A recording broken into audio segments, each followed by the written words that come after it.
बच्चों, class 12 history का ये एक प्रैक्टिस क्वेश्चन पेपर सेट है जो टर्म 1 एग्जामिनेशन के लिए है।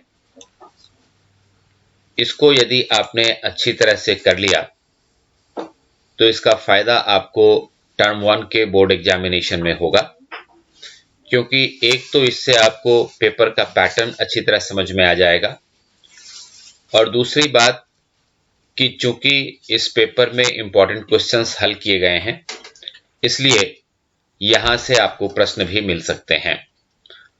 जहां तक सवाल क्वेश्चन पेपर के पैटर्न का है, तो देखिए आपका क्वेश्चन पेपर क, ख, ग और घ, ए, बी, सी और डी 4 भागों में बटा हुआ रहेगा। इसमें सेक्शन ए यानी कि खंड क में कुल 24 प्रश्न होंगे, 24 क्वेश्चंस, और इनमें से आपको कोई 20 क्वेश्चंस हल करने होंगे, यानी कि 4 क्वेश्चन आप छोड़ सकते हैं। खंड ख यानी सेक्शन बी में कुल 22 क्वेश्चंस 22 प्रश्न होंगे, जिनमें आपको 18 प्रश्न हल करने हैं, यानी कि आप यहां भी 4 क्वेश्चन कोई भी जो आपको नहीं आता हो वो आप छोड़ सकते हैं। और खंड ग यानी सेक्शन सी जो होगा ये केस बेस्ड क्वेश्चन का होगा, यानी कि यहां एक पैराग्राफ होगा और पैराग्राफ के बेसिस पे आपके पास कुल 12 क्वेश्चन होंगे।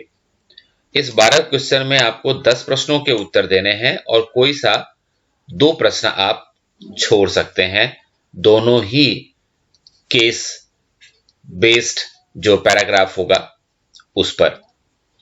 लेकिन सेक्शन डी का जो क्वेश्चन नंबर 59 और 60 होगा, ये मानचित्र आधारित प्रश्न होगा और ये कंपलसरी होगा, इसलिए यहां आपको कोई ऑप्शन नहीं मिलेगा और ये दोनों मैप आपको बनाने ही होंगे। तो ये इस तरह का पैटर्न होगा क्वेश्चन पेपर का, और सारे क्वेश्चंस इक्वल मार्क्स के होंगे और कोई भी नेगेटिव मार्किंग नहीं होगी, ये समझने वाली बात है। तो चलिए आज कुछ इंपॉर्टेंट क्वेश्चंस को हल करने की कोशिश करते हैं। सबसे पहले सेक्शन ए यानी कि खंड क में से देख लेते हैं। पहला सवाल है कि हड़प्पा सभ्यता का सबसे बड़ा शहर कौन सा था, और आपके पास ये सारे ऑप्शंस हैं: मोहनजोदड़ो, लोथल, कालीबंगा और रंगपुर। तो इसका सही उत्तर है मोहनजोदड़ो। ये जो ऑप्शंस आपको दिए हुए हैं इनमें हड़प्पा सभ्यता का सबसे बड़ा जो शहर था वो मोहनजोदड़ो था। और दूसरा क्वेश्चन पूछता है कि हल के उपयोग का प्रमाण निम्न में से है, यानी कि use of plough has been evidenced. हल के उपयोग का प्रमाण कहां से मिला है ये आपको बताना है, और आपके ऑप्शंस हैं कालीबंगा, लोथल, हड़प्पा और बनावली। तो सही ऑप्शन है आपका कालीबंगा, जो राजस्थान में है, और यहां से हल के उपयोग का प्रमाण मिला है। अब आइए अगला सवाल देखते हैं, और अगला सवाल है सबसे बड़ा हड़प्पा स्थल कौन सा है। ये जो आपके पास ऑप्शंस हैं, सबसे बड़ा हड़प्पा स्थल कौन सा है, रोपर, लोथल, कालीबंगा या फिर राखीगढ़ी। तो इसका सही उत्तर है लोथल, यानी कि इनमें से जो ऑप्शंस आपके पास दिए गए हैं उनमें से जो सबसे बड़ा हड़प्पा स्थल है वो लोथल है। और क्वेश्चन नंबर 4 कहता है कि the great bath and the great granary किस साइट से संबंधित हैं, यानी कि ये जो दो बड़े बड़े स्ट्रक्चर्स हैं, महान स्नानागार का और अन्नागार का, तो ये कहां से मिले हैं। तो इसका सही उत्तर है मोहनजोदड़ो, यानी कि ये दोनों चीजें ग्रेट बाथ और ग्रेनरी दोनों मोहनजोदड़ो से मिली हैं। तो ये इसका सही उत्तर है। ये जो सारे प्रश्न थे अब तक ये चैप्टर 1 यानी कि ईंटें, मनके और अस्थियां से थे। आगे बढ़ते हैं और अगला क्वेश्चन देखते हैं। यहां ये प्रश्न देखिए, क्वेश्चन नंबर 5, ये आपका फिल इन द ब्लैंक्स है कि प्रभावती गुप्त डैश की पुत्री थी। यानी कि प्रभावती गुप्त किसकी पुत्री थी, उसके पिताजी का नाम आपको बताना है। और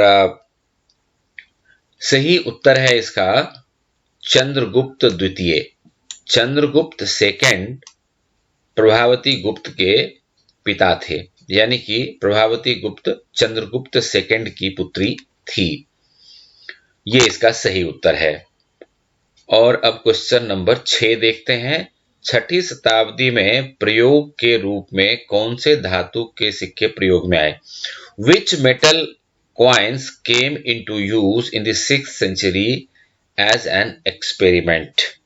आपको ये बताना है कि 6ठी शताब्दी में किस धातु के सिक्के को प्रयोग के रूप में शुरू किया गया। और आपके ऑप्शंस हैं चांदी और तांबा, तांबा और सोना, सोना चांदी, या उपरोक्त में से कोई नहीं। तो इसका सही उत्तर है चांदी और तांबा। यानी कि 6ठी शताब्दी में चांदी और तांबे से प्रयोग के रूप में सिक्कों को बनाया जाना शुरू किया गया और इसका प्रयोग भी शुरू हुआ। इसलिए चांदी और तांबा यानी सिल्वर एंड कॉपर सही उत्तर है इसका। अब देखिए क्वेश्चन नंबर 7 पूछता है कि पहली शताब्दी में पहली बार सोने के सिक्के किसने जारी किए थे? Who used gold coins in the first century for the first time? तो इसका सही उत्तर है कि पहली शताब्दी में सबसे पहले बार सोने का सिक्का कुषाण शासकों के द्वारा जारी किया गया था। यानी कि Kushan rulers issued gold coins in the first century for the first time। और क्वेश्चन नंबर 8 कहता है कि सम्राट अशोक की उपाधि क्या थी? देवानाम प्रिय, छत्रपति, चक्रवर्ती, या फिर इनमें से कोई नहीं। What was the title held by Emperor Ashok? तो इसका सही उत्तर है देवानाम प्रिय। देवानाम प्रिय ये नाम आपके बुक में भी आता है, जो अशोक का टाइटल यानी कि उनकी उपाधि थी। तो ये इसका सही उत्तर है। अब आइए क्वेश्चन नंबर 9 कहता है कि which of the following statement is correct about the classification of people in terms of gotra under Brahmanical practice around 1000 BC onwards. यानी कि गोत्र के संदर्भ में लोगों के वर्गीकरण के बारे में निम्नलिखित में से कौन सा कथन सही है? गोत्र के संदर्भ में लोगों का वर्गीकरण कैसे किया जाता था, यह सवाल है। और आपके पास ऑप्शंस हैं कि शादी के बाद महिलाओं से यह अपेक्षा की जाती थी कि वे अपने पिता के गोत्र को छोड़ दें। दूसरा, वे अपने पति के गोत्र को अपना लें। और एक और महत्वपूर्ण नियम यह था कि एक ही गोत्र के सदस्यों में शादी नहीं हो सकती थी। और चौथा ऑप्शन है कि ऑल ऑफ दीज, ये सभी। तो देखिए गोत्र संबंधी नियम यदि आप पढ़ते हैं तो आपको पता चलेगा कि ऊपर के जो तीनों सेंटेंस हैं बिल्कुल सही हैं, इसीलिए डी इसका सही उत्तर है। अब क्वेश्चन नंबर 10 देखते हैं। क्वेश्चन नंबर 10 देखिए, निम्नलिखित में से कौन क्षत्रियों के व्यवसाय में एक था? यानी कि क्षत्रिय लोगों के लिए जो काम का निर्धारण किया गया था उनमें कौन सा सही है? बलिदान करना और उपहार देना, performing sacrifices and giving gifts, वेदों को पढ़ाना, टू टीच वेदास, ट्रेड यानी कि व्यापार, या फिर कृषि यानी कि एग्रीकल्चर। तो देखिए इसका सही उत्तर है बलिदान करना, बलि प्रदान करना और उपहार देना, performing sacrifice and giving gifts.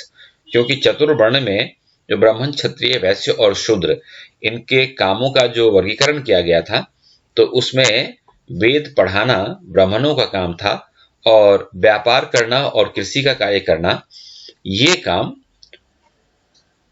तीसरे नंबर पे आने वाले यानी कि वैश्यों का काम था। इसलिए ए ऑप्शन सही ऑप्शन है। और क्वेश्चन नंबर 11 कहता है कि according to shastras dash only could rule the country. शास्त्रों के अनुसार देश पर कौन शासन कर सकता था? ये अगर आपसे प्रश्न पूछा जाए तो इसका सही उत्तर है क्षत्रिय। यानी कि शास्त्रों में यह लिखा गया है कि सिर्फ क्षत्रिय ही देश पर शासन कर सकता था। तो ये इसका सही उत्तर है। According to Shastras, Kshatriyas only could rule the country. और क्वेश्चन नंबर 12 पूछता है कि महाभारत की मूल कहानी किसके द्वारा रची गई थी? The original story of Mahabharata was composed by whom? और आपके पास ऑप्शंस हैं ब्राह्मण, क्षत्रिय, सूत या फिर इनमें से कोई नहीं। तो इसका जो सही उत्तर है वो है सूत, यानी जिनको हम लोग भाट सारथी कहते थे। इन लोगों ने महाभारत की मूल कहानी रची थी। तो पहला जो महाभारत के रचयिता है वो इन्हीं को माना जाता है। हालांकि ओवरऑल अगर आपसे ये प्रश्न पूछा जाए कि किस ऋषि को महाभारत का रचयिता माना जाता है, तो उसका उत्तर होता है महर्षि वाल्मीकि।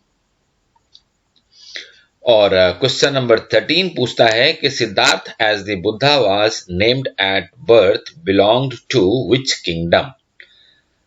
बुद्ध का जो बचपन का नाम था वो सिद्धार्थ था, तो उनका संबंध किस राज्य से था या किस कबीले से था, ये सवाल है। और आपके पास ऑप्शन है शाक्य, पांचाल, कुरु या फिर भंग। तो सही उत्तर यह है कि महात्मा बुद्ध का जन्म शाक्य कबीले में हुआ था और लुम्बिनी एक स्थान है नेपाल में, वहां इनका बर्थ हुआ था। तो ये सिद्धार्थ यानी कि महात्मा बुद्ध शाक्य कबीले से संबंधित थे। और क्वेश्चन नंबर 14 पूछता है कि निम्नलिखित में से कौन भोपाल का शासक था? नूरजहां बेगम, शाहजहां बेगम, हजरत जहां बेगम या फिर हजरत महल बेगम? और सही उत्तर है शाहजहां बेगम। शाहजहां बेगम भोपाल की शासिका थीं और उन्होंने सांची के स्तूप के बचाव के लिए काफी मेहनत भी की थी, उनका काफी महत्वपूर्ण योगदान था इसमें। और क्वेश्चन नंबर 15 पूछता है कि जॉन मार्शल ने सांची स्तूप पर लिखे लेखों को किसको समर्पित किया? John Marshall dedicated the inscriptions on Sanchi stupa to whom? और आपके ऑप्शंस हैं सुल्तान जहां, हजरत जहां, शाहजहां या फिर हजरत जहान। तो देखिए इसका जो सही उत्तर है, सर जॉन मार्शल ने जो सांची स्तूप के ऊपर लेख लिखे थे, ये उन्होंने शाहजहां बेगम को समर्पित किया था। तो ये वाला जो ऑप्शन है, ऑप्शन सी, ये बिल्कुल सही उत्तर है। और क्वेश्चन नंबर 16 पूछता है कि जैन धर्म के अनुसार महावीर से पहले कितने तीर्थंकर हुए थे? 20, 21, 22 या 23? तो इसका सही उत्तर है 23, क्योंकि महावीर स्वामी 24वें और जैन धर्म के अंतिम तीर्थंकर माने जाते हैं। तो ये बिल्कुल सही उत्तर है। और क्वेश्चन नंबर 17 देखिए, क्वेश्चन नंबर 17 कहता है कि नायनार संतों के द्वारा निम्नलिखित में से किस देवता की पूजा की जाती थी? Which of the following gods are worshipped by Nayanar saints? Alvar और नायनार के बारे में आपने पढ़ा है, तो आपको ये अच्छी तरह से पता है कि नायनार संत किनकी पूजा करते थे और अलवार संत किसकी पूजा करते थे। तो अलवार संत विष्णु की पूजा करते थे और नायनार संत जो थे वो शिव की पूजा करते थे। तो ये इसका सही उत्तर है। और क्वेश्चन नंबर 17 देखिए कि which of the following gods, ये वाला प्रश्न हमने कर लिया कि नायनार शिव की पूजा करते थे जबकि अलवार विष्णु की पूजा करते थे। और निम्नलिखित में से कौन सा सबसे प्राचीन वेद है? ये 4 वेदों के नाम यहाँ लिखे हुए हैं, सामवेद, यजुर्वेद, ऋग्वेद और अथर्ववेद। आपको बताना है कि इनमें सबसे पहला और सबसे प्राचीन कौन सा है। तो इसका सही उत्तर है ऋग्वेद। ऋग्वेद सबसे प्राचीन वेद है और बाद वाले सामवेद, यजुर्वेद और अथर्ववेद की रचना बाद में हुई थी। क्वेश्चन नंबर 18 देखिए, which one of the following is the earliest Veda? तो इसका उत्तर आपका ऋग्वेद हो गया। क्वेश्चन नंबर 19 पूछता है कि नल हीरा दिव्य प्रबंधम का वर्णन प्रायः किसमें किया गया है? दी Nalayira Divya Prabandham was frequently described as Tamil Veda, Kannada Veda, Telugu Veda या फिर मलयालम वेद। तो चूंकि तमिल भाषा में नल हीरा दिव्य प्रबंधम की रचना की गई थी, इसलिए इसे तमिल वेद माना जाता है। ये इसका सही ऑप्शन है। और क्वेश्चन नंबर 20 कहता है कि which Alvar women's songs are played widely in Tamil Nadu. Tamil Nadu में किस अलवार महिला संत के गीत व्यापक रूप से गाए और बजाए जाते हैं? और आपके पास ऑप्शंस हैं करेकाल अम्यार, अंडालू, रानी पद्मिनी या फिर उपरोक्त में से कोई भी नहीं। तो इसका सही उत्तर है अंडाल। अंडाल एक अलवार भक्त थी और उन्होंने कई सारे दोहा और पदों की रचना, गीतों की रचना की थी, जो तमिलनाडु में अब भी गाए और बजाए और सुने जाते हैं। इसलिए अंडाल इसका सही उत्तर है। और अगला सवाल पूछता है कि राजा कृष्णदेव राय की मृत्यु कब हुई थी? तो देखिए, राजा कृष्णदेव राय की मृत्यु 1529 ईस्वी में हुई थी, इसलिए बी इसका सही उत्तर है। और कई बार ये प्रश्न भी पूछ देते हैं कि कृष्णदेव राय का संबंध किस राजवंश के साथ था? तो अगर ये सवाल पूछा जाता है तो आपका जवाब होगा तुलु राजवंश के साथ। क्वेश्चन नंबर 22 पूछता है कि 1565 में विजयनगर की सेना ने राक्षसी तंगरी की लड़ाई लड़ी, तो उस समय उनका मुख्यमंत्री कौन था? In 1565 AD, the Vijayanagar army fought the battle of राक्षसी तंगरी under whose leadership? और इसका सही उत्तर है राम राय। उस समय में विजयनगर साम्राज्य के मुख्यमंत्री राम राय हुआ करते थे और उन्हीं के अंडर में राक्षसी तंगरी की लड़ाई लड़ी गई थी और इसमें विजयनगर साम्राज्य की सेना का हार हुआ था और इसके बाद से ही विजयनगर साम्राज्य का अंत शुरू हो गया था। Question number 23, the Portuguese traveller who jointly called the audience hall and Mahanavami Dibba as the house of victory was कौन था? जो ऑडियंस हॉल है या महानवमी डिब्बा है, उसको संयुक्त रूप से विजय का घर कहा था एक पुर्तगाली यात्री ने। तो उस पुर्तगाली यात्री का आपको नाम बताना है और आपके पास ऑप्शंस हैं बरबोसा, अफाना सिनिकितिन, फर्ना ओनुजिन और डोमिंगो पेस। तो इसका सही उत्तर है डोमिंगो पेस ने वहां का जो ऑडियंस हॉल था और महानवमी डिब्बा था उसको संयुक्त रूप से विजय का घर बताया था। और क्वेश्चन नंबर 24 देखिए, क्वेश्चन नंबर 24 कहता है कि हम्पी के खंडहरों में 1800 में किसके द्वारा प्रकाश में लाया गया था? यानी कि the ruins of Hampi were brought to light in 1800। Simple word में अगर देखें इसको तो इसका मतलब है कि विजयनगर साम्राज्य की खोज 1800 ईस्वी के आसपास किसने की थी? और आपके ऑप्शंस हैं अलेक्जेंडर ग्रीनलॉ, कर्नल कॉलिन मैकेंजी, फर्नांडोजिन और जेफ्लीट। तो सही उत्तर है कॉलिन मैकेंजी। यानी कि जो हम्पी के खंडहरों की खोज सबसे पहले 1800 ईस्वी के आसपास हुई थी, उसको करने वाले जो व्यक्ति थे उनका नाम था कर्नल कॉलिन मैकेंजी। तो बच्चों, आज हमने सेक्शन ए के ये जो इंपॉर्टेंट क्वेश्चंस हैं इनको सीखा, अच्छी तरह से इनको याद कर लीजिए। अगले वीडियो में सेक्शन बी के क्वेश्चंस हम डिस्कस करेंगे। तब तक के लिए ऑल द बेस्ट।